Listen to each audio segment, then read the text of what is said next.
Thank you all for joining us tonight to celebrate the Neurological Foundation's first International Women's Day event in Auckland. The Neurological Foundation, in case you don't know, raises funds for brain research. With over 1,100 neurological conditions, these conditions affect 1 in 5 Kiwis. So, in fact, they're much more common than what a lot of people would realise. Women play such a key role in the Neurological Foundation's research. A recent review found that over 60% of the research that we've funded over the past years has actually been conducted by female researchers. So this becomes also very evident whenever you visit any of the university's labs and you see the diverse range of scientists that work within. The theme for International Women's Day in 2019 is Balance for Better. And in that, a balanced world is a better world for everyone. We are here tonight to celebrate women's achievement in the field of neuroscience. Thank you to each of our speakers, and I'll thank you in advance for being fantastic role models and advocates for women everywhere. Now, I'll hand you over to our panel chair, Associate Professor Johanna Montgomery, a neurophysiologist at the University of Auckland. Her research focuses on the physiological changes of autism disorders. Thank you. Thanks, Danielle, and welcome everyone. This is sort of a good intimate affair, and I see we've got one brave man here, which is great. I'll actually definitely encourage you in the future when we have future events for women in neuroscience that you bring the men in your life along, because actually we really, to advance women in neuroscience, we need men as well. So I'd definitely encourage them to come along next time, that's for sure. So it's a real pleasure to chair this event tonight. Well, the neuroscience is something that I'm very passionate about, and so hopefully we can have some really great discussions. So what we're going to do is that we've got some questions that we're going to ask our panel members to give their views on. But it also, because it's just such a small number of us as well, if there's something that someone says, because we'll have question and answer time at the end, but if there's something that you want someone to expand on, please just raise your hand or have a comment, and I can pull you up to help contribute to the discussion. I want to make it, a relatively informal affair, not a lecture, and also just please feel really comfortable to ask anything that you like. It'll be really fantastic just to have some really frank discussions, because actually that's really important also to make sure that we can get to that magic equity place. So please feel free to describe some of your experience or ask them further questions. We'd definitely welcome that. Okay, so to start with though, I'm just going to ask each of our panel members to introduce themselves and tell you a little bit about their research as well, so what position they have and what kind of research they're involved in. Good evening everyone, my name is Joanne. I am a research fellow and a teaching fellow in the School of Pharmacy at the University of Auckland. I trained as a pharmacist in 2013. I finished my PhD and I went away to do a postdoc, first at Stanford, then the University of Alabama at Birmingham. And I recently repatriated with the help of the Neurological Foundation to come back and do some of my research, trying to look at non-invasive ways of measuring neuroinflammation in human participants.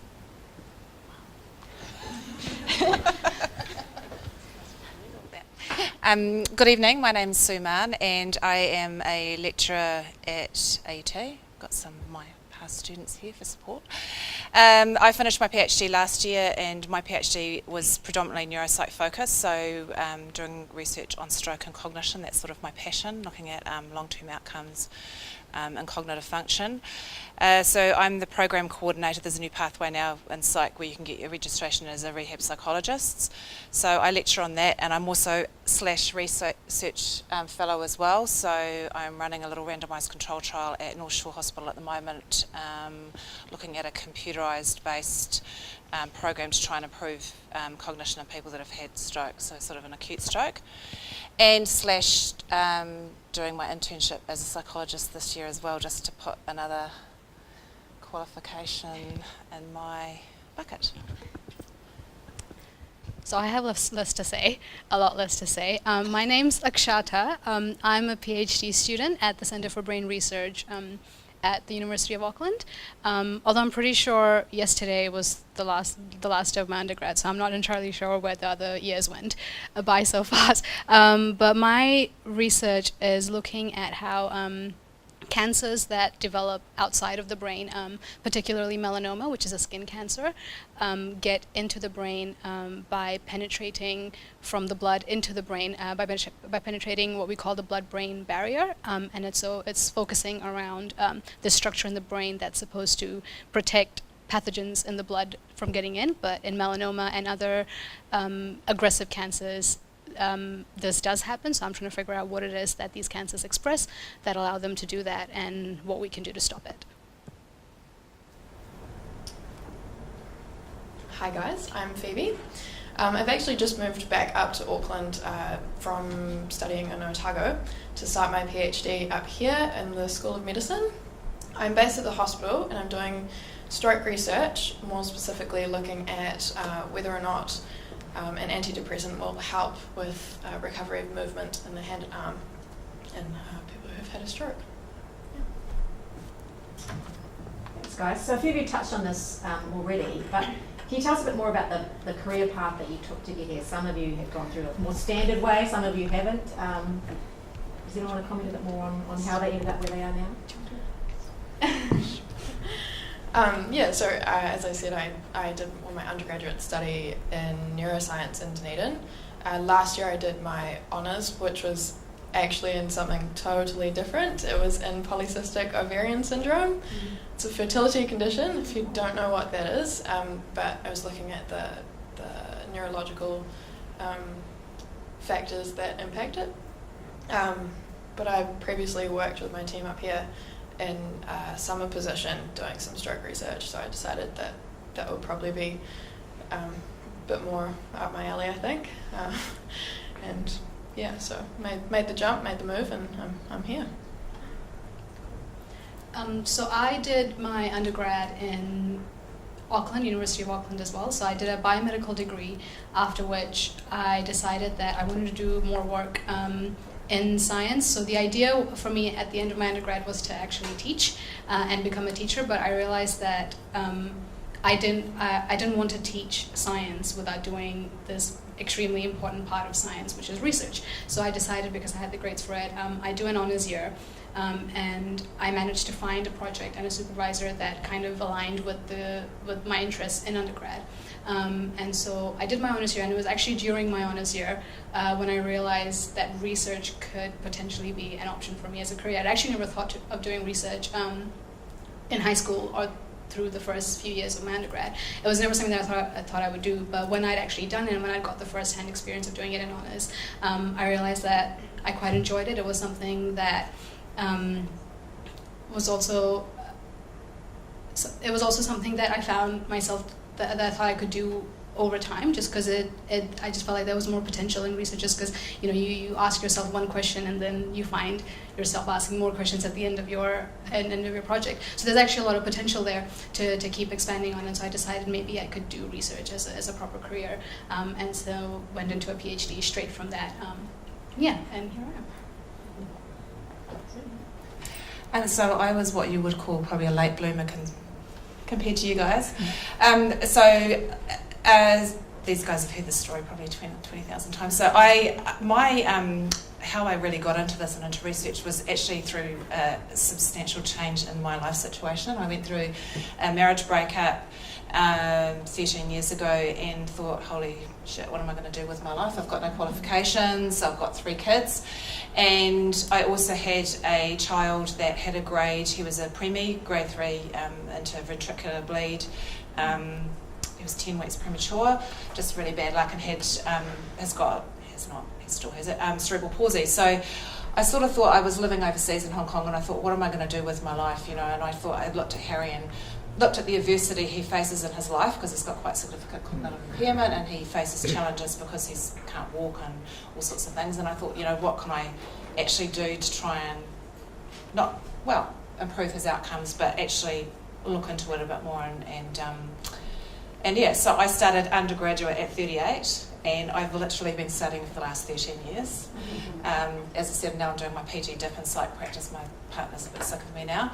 And also my oldest son he had a viral encephalitis, so he's had epilepsy as well. So I think sometimes, sort of looking at that balance for better, thinking of my life balance at the moment, sometimes just environment and context gets you to where you are. And I guess one of the reasons I wanted to speak here tonight is just to say to people, especially of us that have families or you're on your own and struggling, that you can do it, even though it may seem really challenging, even for people that don't have kids. If you really want to do it and you're passionate about it, you can really put your mind to anything you want to do. Absolutely. It's amazing. Can I just say much respect to mothers who go back to school, because that's what my mum did when she was raising me, so I think it's amazing. My story's a little less interesting than that. So I was actually an undergrad at the university as well, and I went to my Bachelor of Pharmacy. Thought I was going to grow up, be a pharmacist, and that was me for life. It wasn't until the 4th year, because I didn't really know what research was, because pharmacists don't do that, right?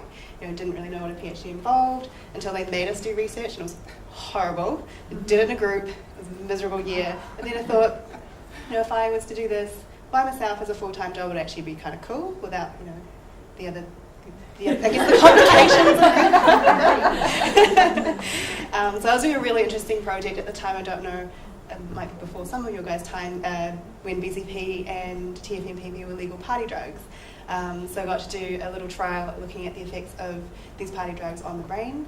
Gave me a lot of responsibility looking back, like how would you trust someone who was like 22 to give these drugs to people and see what happened to them. But really interesting results, and got really interested in doing the research and realistically realised that it was something that I could do. Started my PhD with the same supervisor, looking at the effects of methamphetamine on the brain. And what happens, while people are actively using methamphetamine. So that was a really, really cool little project that we got to do. And then sort of went down the same track to work in my first postdoc, because they were looking at the effects of opioid painkillers on the brain, which are a really big problem in the US. And then when my mentor said, hey, I'm going to move to Alabama, do you want to come with me? And I said, sure, why not? Didn't really know anything about it, but he was a really great mentor. 2 years turned into 5 years. And did a lot of brain imaging, so my specialty is MRIs in humans. So I got really interested in trying to find new ways to look at the brain, looking at brain inflammation, because it is such an important, disease process in a lot of neurological diseases. So I'm going to try and measure non-invasively this brain inflammation to see so we can get at what's going on and whether we can treat it better. So, yeah. So getting into some a little bit curly questions. So what is it like to be a woman in science? When I was just looking at this question, I was thinking, well, we don't really know what it's like to be a man in science, do we? And I think we're far beyond the case of, well, you should be in the kitchen. But perhaps you just expand on some experiences that you've had as a woman in science and doing research.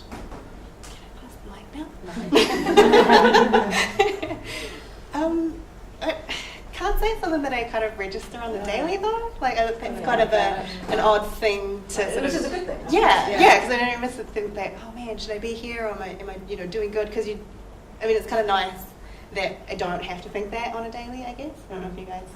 No. When I read the questions and I sat down to think about it, I was like, man, that's really hard. Don't know what I'm going to say. So. I was just thinking that it was good to know that 50% of women with a neurological foundation are being funded, because I guess that's the thing when many of us are constantly applying for funding, which is so much fun with HRC and neurological foundation, that you do get, it can become quite a depressing process it's awesome when you get funded, but when you get turned down it is, and it's really nice to know that there's kind of an equity in terms of of gender in terms of funding. That's really good to know. Very interested to see some of the other foundations. I know that Kathy's been working on those. Because I know from my point of view, I think I'm the only person from AUT that's ever got a neurological foundation grant. So I know that definitely that's something they're sort of doing a big audit on and looking at who's getting what and where it's going, and so I never look at the gender sort of. Yeah. No, I don't think so either. I don't think that was something that I even think about. And I'm sure Phoebe will agree. I'll bring you into this so you don't have to. That's exactly the same thing. No, not at all. Especially where we work at the CBR. I'm pretty sure my lab has predominantly been a female dominant lab group, if anything, which is, and we have boys and we have girls, and so it's never something that's crossed my mind at all.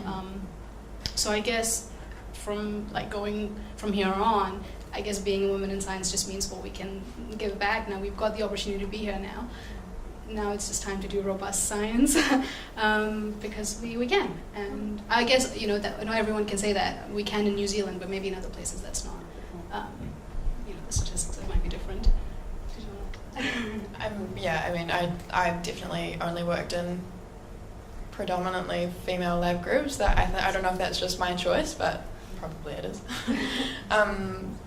One thing I would add though is I think that there has been a real drive to get women into science, and in particular girls, school-age girls. When I was going through high school, there were heaps of activities that the university was putting on to get more school-age kids into science, and maybe that is, partly why we see so many female science students coming in, at least. But yeah, it's pretty good. Yeah. It's keeping them, that's the hard bit. Yeah. Another thing is though, we are in sort of biology field. I don't know if the statistics would be different in maybe engineering, or which is also science. So it could be. Yeah. So yeah, it might be dependent on that. So maybe in a different place, there might be different statistics.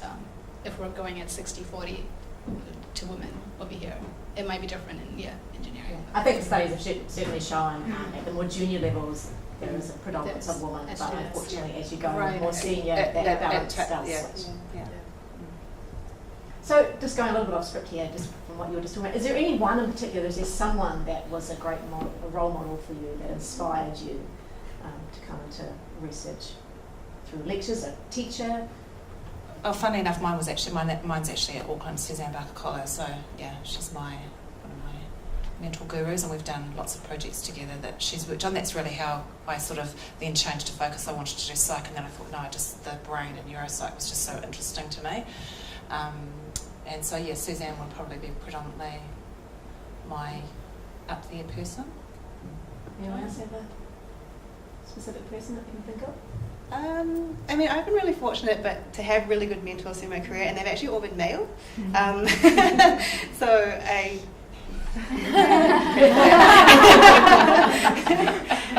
having said that, though, my lab groups have actually all been predominantly female, though. So I don't know if that's an interesting statistic, but yeah, the male mentors in my life have done a really good job of giving me the opportunities, which I think is really positive now. So I don't know if you guys feel the same. Yeah.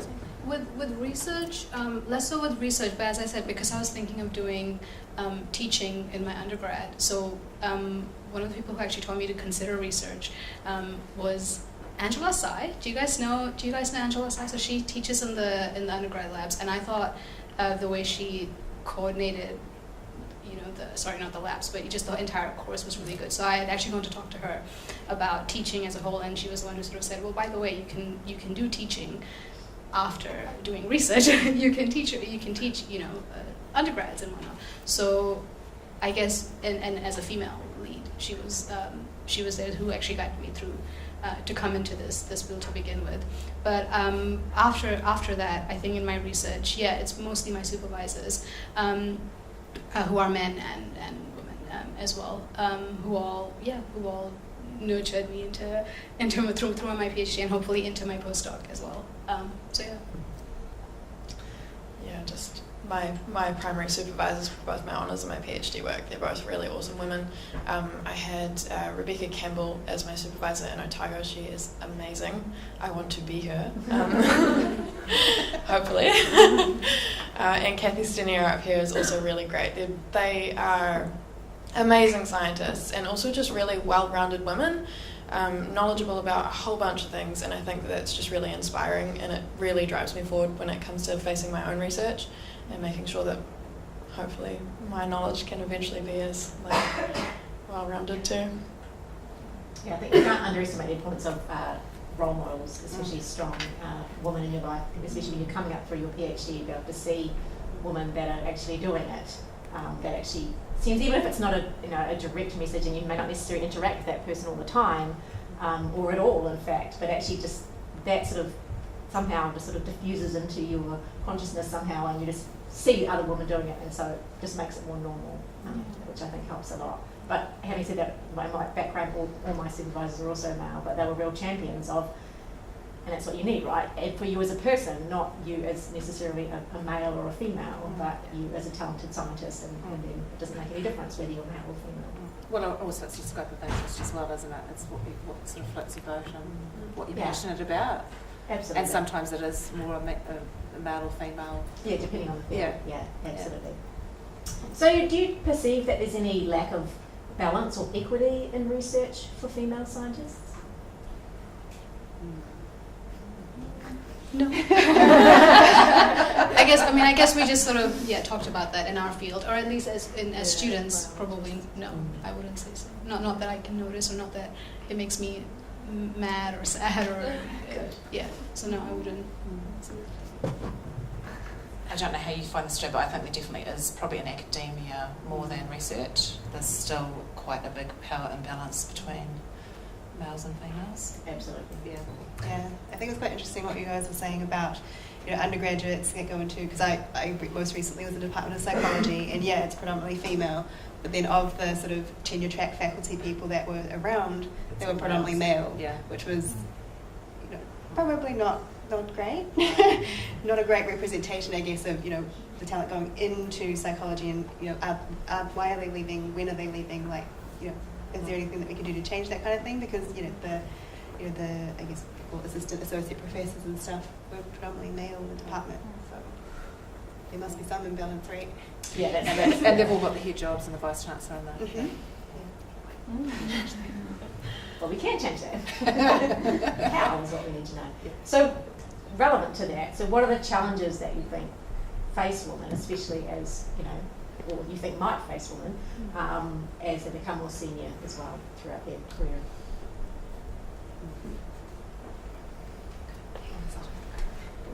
Now, I'm not sure if this is specific to women, and I think it's maybe just more prominent in women than men. It's just something, we've talked about this a couple times with some other girls, and I've just found, at least for me personally, I've just found that a lack of confidence in group situations seems to be the biggest thing that I need to overcome. And I'm not sure if that's like a intrinsic, innate thing, or if it's learned behavior, or experience-based learning, or things like that. It's probably a combination of both. But I've just found that, even just in meetings or in situations where there's a lot of people around you, unless I'm 99% sure about knowing something, I'm not going to open my mouth. And that's silly, because you're never going to be 99% sure about something. And I'm not sure if that's something that, because I've asked around, and it seems to be that the females in the lab group seem to,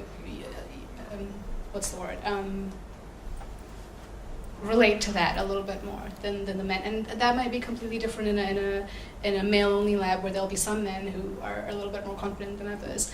I guess men naturally are bigger risk takers, and I suppose maybe not, but it's just something that I've noticed in group situations when it comes to selling yourself.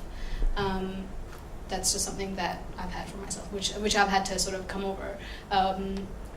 Overcome by understanding that no, you don't, you're allowed to, when you're doing research on something where you're reading so many papers, and you're studying it yourself, you're likely to be the person who knows most about it than the other people in the group. So that was probably the biggest challenge for me personally, and I've noticed that there are some other people around who had that as well. That's certainly something that is definitely more prevalent in women. Yeah, for sure. yeah. There's actually been studies on that, and one that I think was really interesting is that they had a manuscript, and they just changed the first name of it was the exact same manuscript, but in one of them they gave it to a group, it was a female name, and then the other it was a male, and the feedback was really interesting from both males and females within the group, that they thought that the male was confident, this person was very confident, and this is fantastic, leadership qualities.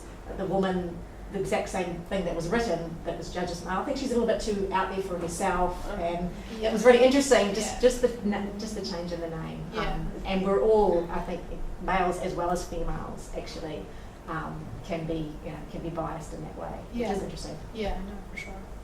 Yeah.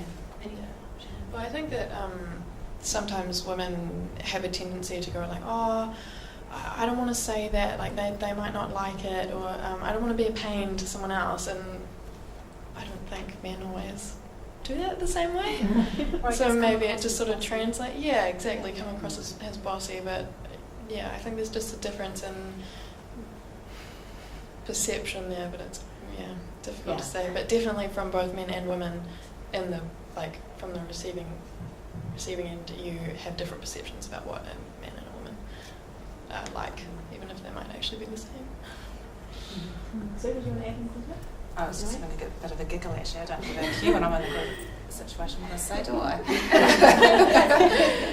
but I think it does. I think it's probably. I was going to be very ageist then and say it does sometimes come with maturity. And when you've raised teenagers and male teenagers.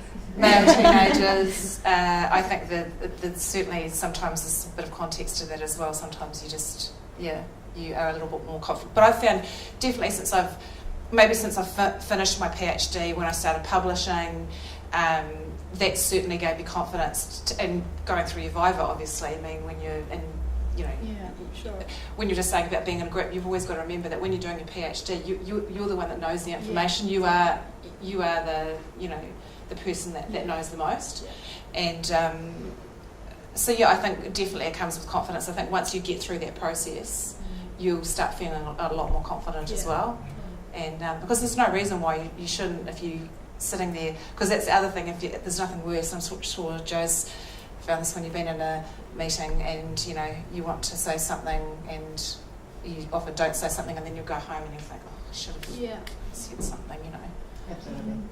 And often the consequences of that, once you've said it, you actually feel a lot better anyway. Whether you get what you want or not, it's another thing. But you still actually know you spoke out, and it Yeah. actually means you helped make it happen, or gave the possibility that it would happen. Yeah. Joanne, you want to add anything to that? No, yeah, that was very well. Okay, so I think it's really important, and we talked a little bit about this before, about having a female mentor or someone that you can look up to. But do you think it's up to a woman alone to help overcome some challenges that you might be having? What are your thoughts on that?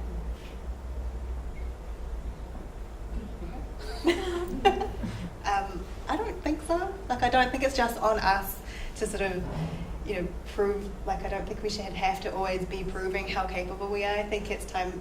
I think as a general shift in society and in culture to kind of accept that. So I don't think it's just on us to have to keep proving ourselves. I think it's a little bigger than that. No, yeah, I agree. I guess so. If I had to go back to the lack of confidence example, I mean, it would help if the environment is supportive as well, and it doesn't. So anyone around you, if you do say something that someone disagrees with, rather than shutting you down and saying, well, that's just wrong, it can be So having a nice, supportive, friendly environment so that you can have discussions rather than arguments would probably be ideal. And so it's not just about us speaking out; it's also about the other person listening. I suppose, which I think is happening already, and that's why we're here, and that's why we're happy here. Absolutely, but I think it's important to know that it's okay to speak up even if you know the environment's not going to be Right. And I think that does come with time and experience. It's not easy to say when you're older, but I think it's important to realise, this is my opinion, and I'm going to own it. And I'm going to say it, and I don't really care if you like it or not. And that is something that I think does come easier with age. But I would, I would love to have felt like that when I was 20. Yeah. But it's not necessarily a sex thing either. I mean, no, absolutely. It's just your opinion as a person. Just as it can. No, no, it is. It can be both. Absolutely. So, on a really positive note, can you think about something that's fantastic, that's happened in your career, and you think, well, what can I learn from that? Not necessarily just as a woman, but as a person, that you think has really made a big difference to your career. An opportunity, for example, or it may just be a conversation that you've had with someone that actually spurred an amazing event. Well, obviously, I think at the forefront is that we were all pretty lucky to get pretty awesome scholarships.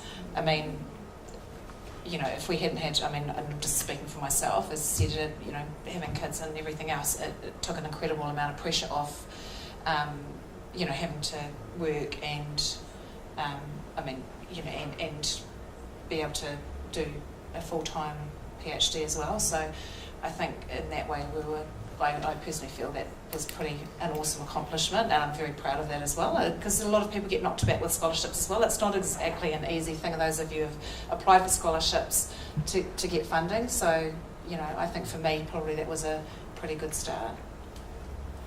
I think, opportunities is really good. I found, like, not necessarily as women, but I just have, I guess, when I stop to think about it, a lot of the people sort of in my orbit are really lovely, strong, encouraging women. A lot of my colleagues are women. I think it's just a really positive, that's a positive thing. Like, I guess I, don't really acknowledge on the day-to-day who I interact with, how many of them are men and how many of them are women, but when I just stop, and it was really refreshing to see, and to have, someone actually said something to me the other day about, like, I'm really glad that I can talk to you about it because you've been through it, and she was a new PhD graduate, and that was the moment where I was like, so someone's actually looking up to me, and that I could maybe be a mentor to someone else because I've had really great mentorship. So it's kind of about paying it forward for the people coming through. Like if I could make a difference to someone, then that would be great. Don't really see myself there yet, but.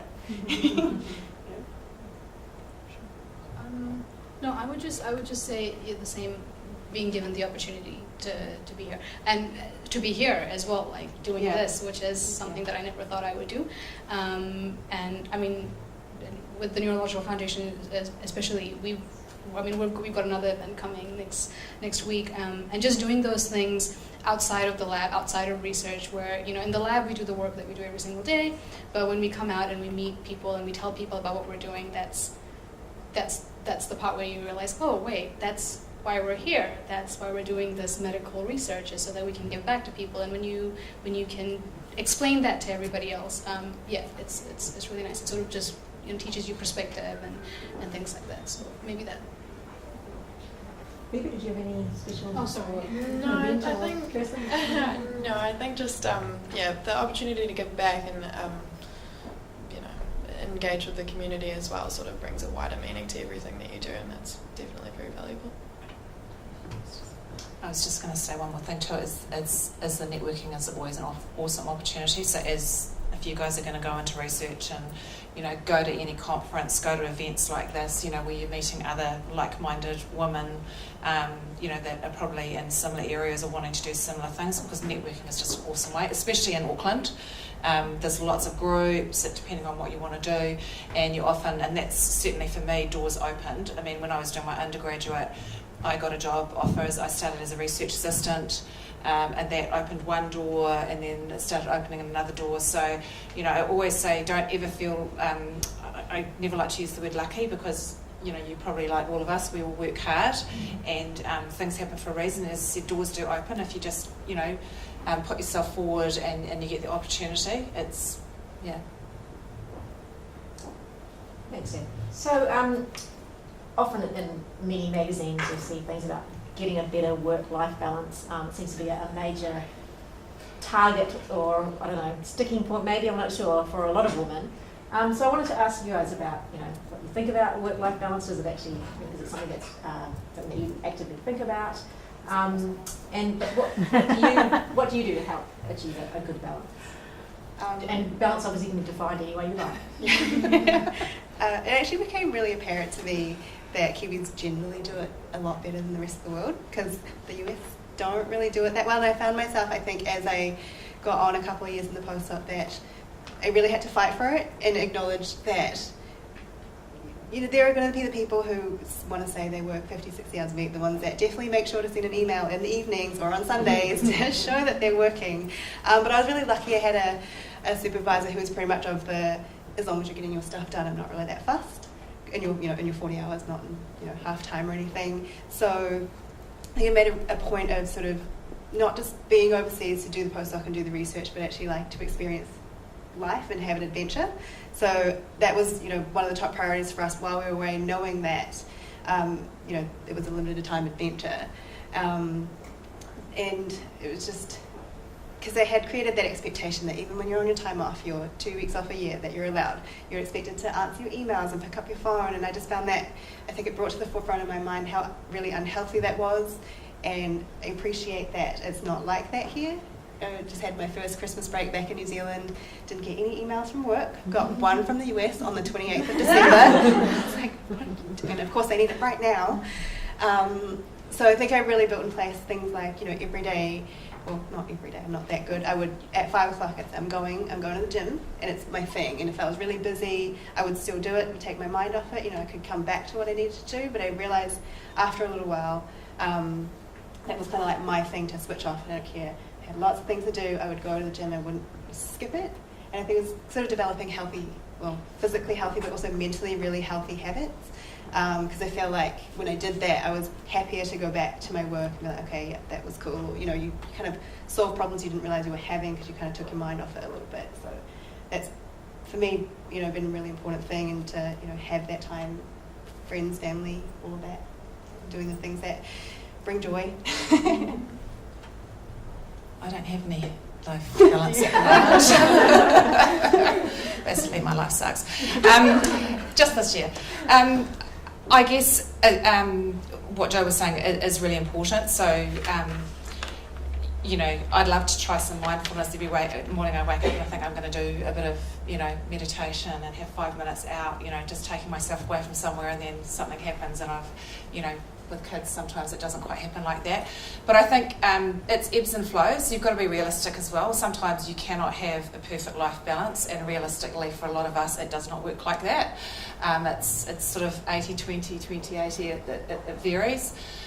But I guess for me it's having time out. I'm quite a social butterfly, which is probably to my detriment. So it's sort of, even if it's going to the movies, it sounds stupid, with my partner and I, on a Friday night every sort of few weeks, or, having some time out and going away on holiday.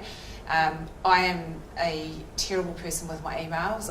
These guys will know I look at my emails all the time, and I do find it hard to switch off because I'm a FOMO. I hate missing out on something else as well. So I think it's definitely something that I know as I get older, because I get more tired, and I feel that it's something that I'm very aware that I need to work on. So, yeah. Sorry, Ben. So positive. Did you say you only get 2 weeks off? Yeah. Okay. I'm pretty sure it's 4 weeks in New Zealand. We're fine. The designated. As opposed to 2 weeks is pretty standard. Wow.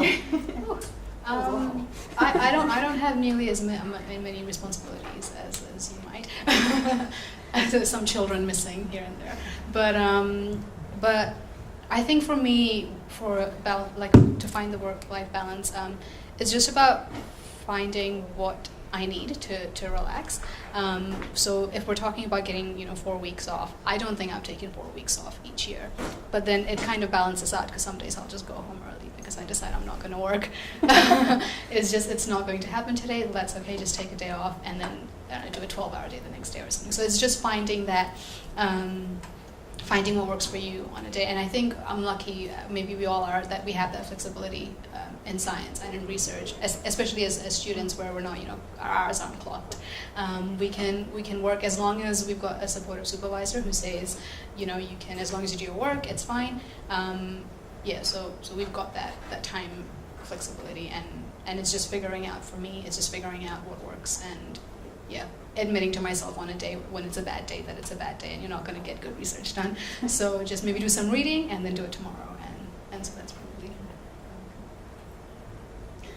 I would say that it's probably something I'm learning more than something I have under my belt already.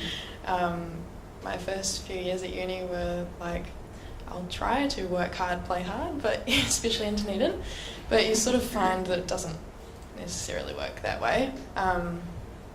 I think probably since starting my PhD is the most balanced my life has been, and I don't expect that to continue. But yeah, I definitely do place a lot of value in having a balanced life, so it's always been a goal, and hopefully I'll reach it eventually.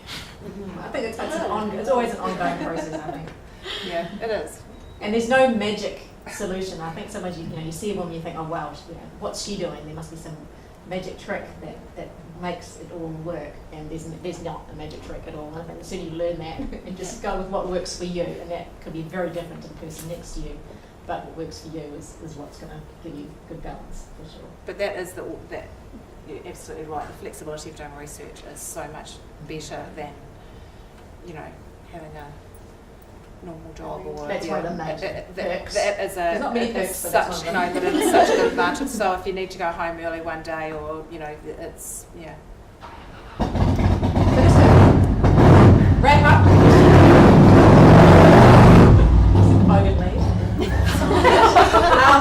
So have you got a piece of advice for our audience members here in terms of if anyone's here that's thinking about going into a neuroscience career? Apart from just do it. That was what I was going to say. apply to the Neurological Foundation funding. Yeah.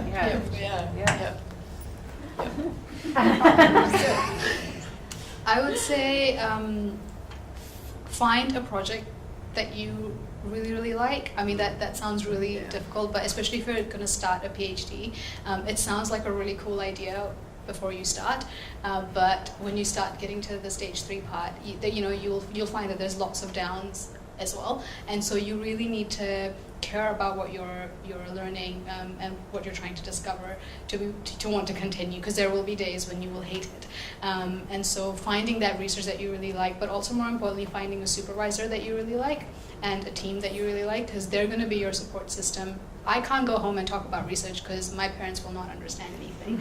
They really will not understand anything. So my workspace and my team in the lab, they're my support group, because if something doesn't work in the lab, they're the only people who are going to understand. So thanks, Levin, for being around. But yeah, so I would say know who your team is, and that's hard to do, especially if you're starting a PhD in a new country, or in a new university, because there's no way you're going to know who these people are. But usually asking around the lab, I know it's a little bit of a sneaky thing to do, but good supervisors will usually encourage you to do that, to go to other projects, go to other teachers and supervisors and ask, just ask around. In fact, I think my supervisor asked me to email all of his students before I started, saying just personally email them and see what they think of me, which was really cool. And it was just, but yeah, so just that I would recommend. That's important, because you're going to be spending 3 to 4 years of your life in the same place. So yeah.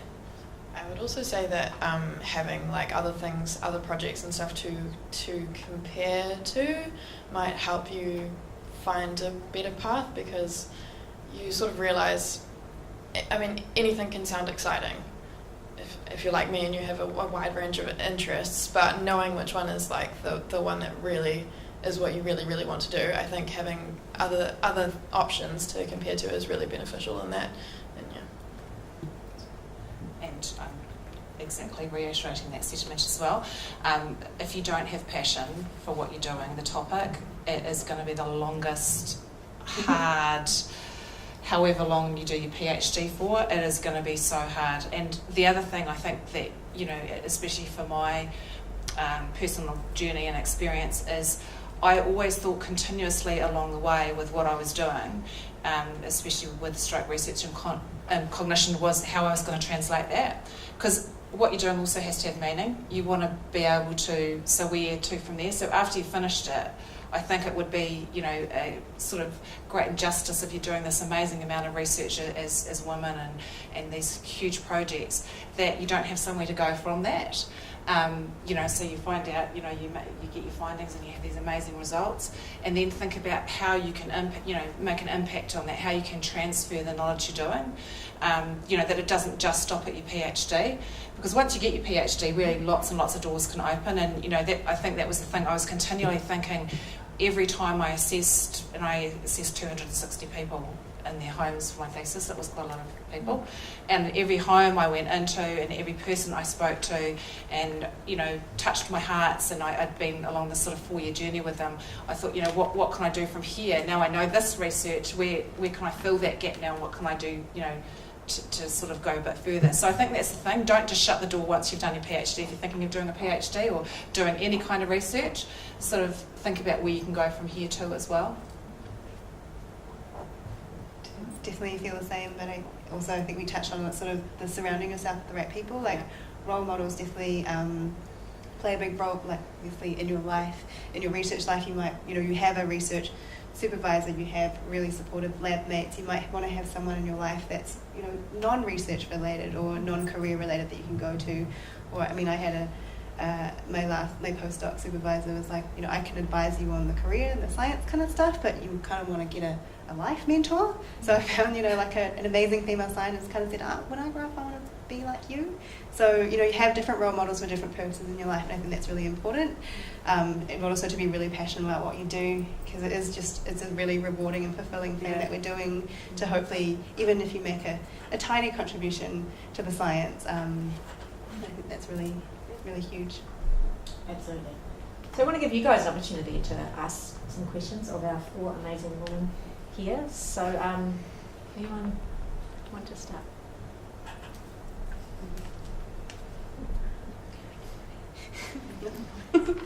We did a really good job. Is anyone doing a PhD at the moment or considering doing one here? Oh, well. Louise is. Yeah. Laura will do one. You guys have started or finishing? Oh, yay. Yeah. And have you started or finished? I started that But want to go through? Yeah. How did you decide what you wanted to research? Like, did you read a lot of articles, or did you tack on to your mentor's own research? For me, because it was part of the curriculum, I was kind of put in my group and said, you're going to be doing this, which was great though, because you kind of had nominated certain interests. And I think if you are interested and you kind of, I finished the honours thing, but then found something that I wanted to do, sort of to build on your mentor's research. Like it's good to, it's nice to have that sort of foundation, and maybe you sidestep to what they're doing, and collaborate with them eventually and that kind of stuff. So I think, I mean, talk to lots of people like in lectures. Go up to the lecturers afterwards and chat with them.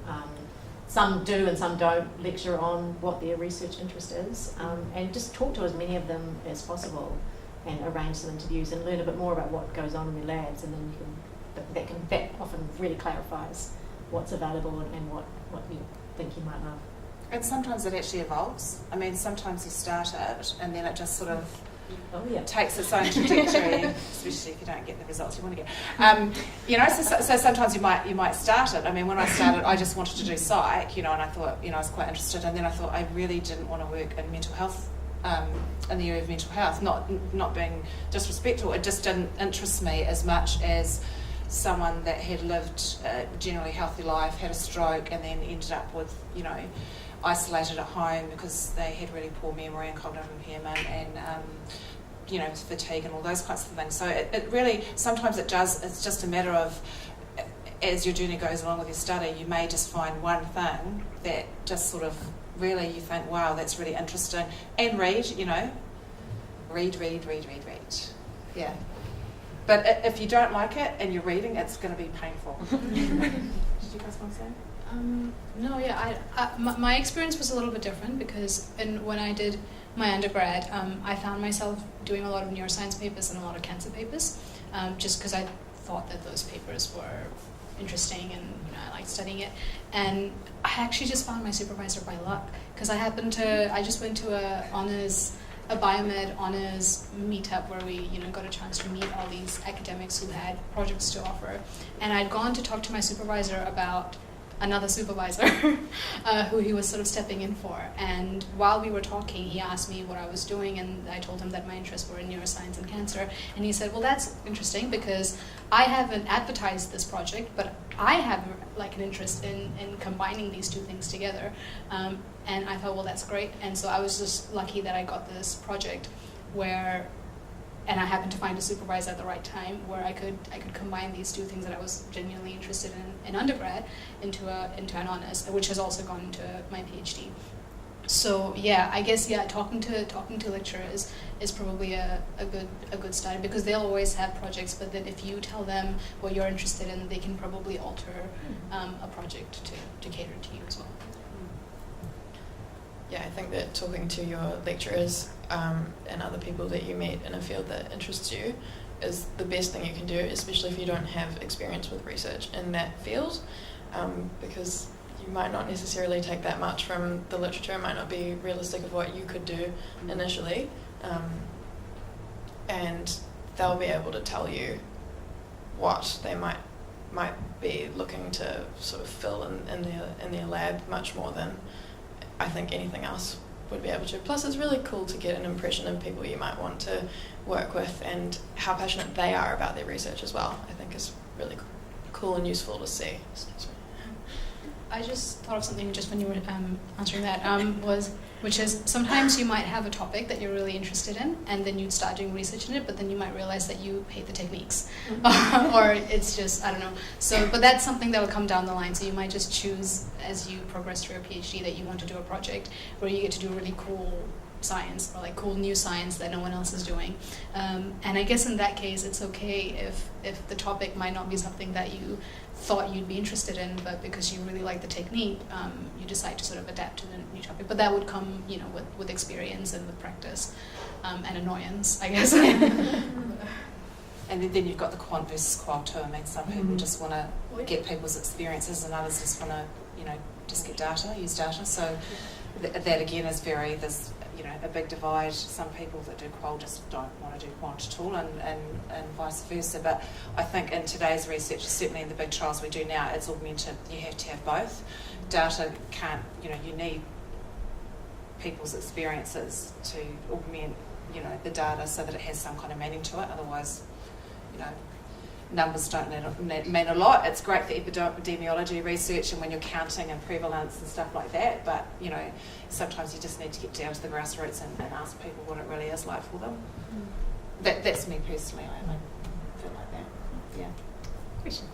Did all of you have just a primary supervisor, or did any of you have a team of supervisors, and was that challenging if you did?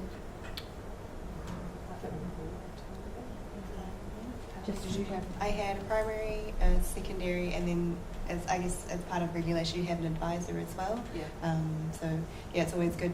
My primary supervisor was pharmacist, so I thought I want to grow up and be like him. And my secondary supervisor was a psychiatrist, so he could weigh in on a lot of things that we weren't able to do. So it always helps to surround yourself with people that have skills that you don't necessarily have yourself as well.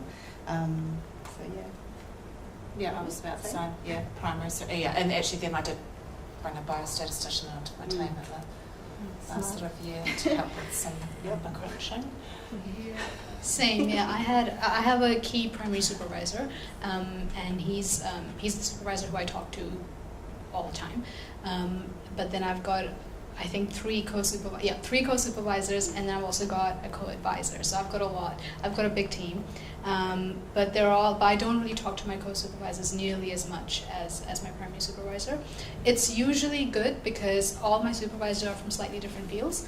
So there'll be some things that my primary supervisor will miss that they'll pick up on, and vice versa. So it's usually good to go to them, and they'll tell you about all these things that you didn't even consider, especially having my co-supervisor Kate, who's an immunologist, and she knows everything to do with that, where I'll find that I had, because my background was in neuroscience and cancer, not really immunology. It's good to have her there. I think the only time when it gets challenging is when you have to write papers, because then there's a lot of supervisors and they've all got different styles, and you kind of need to adapt to all of their styles and then also maintain your own. But other than that, it's actually a really good thing because they're all from different fields and it really helps. And did you go and find them, or did they? No, so I found Scott by luck when we went to meet, and then he told me that for my honors I'd have 2 extra co-supervisors, and these were just people who he usually works with, and just because in terms of the kind of equipment I'd be using or the material that I'd be using.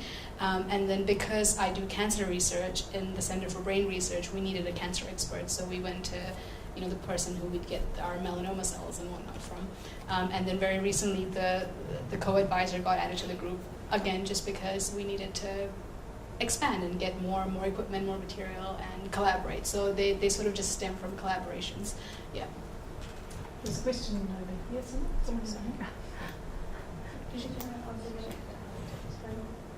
I was just going to say it's quite, like, I also have a team, but it's a little bit too early to know how well it's going to